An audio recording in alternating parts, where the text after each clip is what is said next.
کچے کے پانی میں شیر کی دھاڑ، وائلڈ لائف نے رسک لے کر بچا لی جان۔ سیلاب کے شکنجے سے شیر اور ہرن کی ڈرامائی بازیابی، ریسکیو کا بڑا کارنامہ۔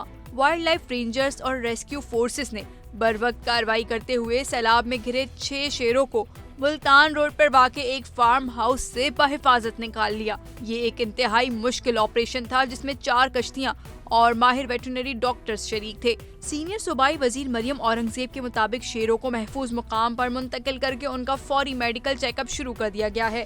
انہوں نے کہا کہ جانوروں کی زندگیاں بھی اتنی ہی قیمتی ہیں جتنی انسانی جانیں۔ ان کا کہنا تھا کہ وزیر اعلیٰ پنجاب مریم نواز شریف کی خصوصی ہدایات پر سیلاب زدہ اضلاع میں جنگلی حیات کے تحفظ کے لیے ہنگامی بنیادوں پر آپریشن جاری ہے۔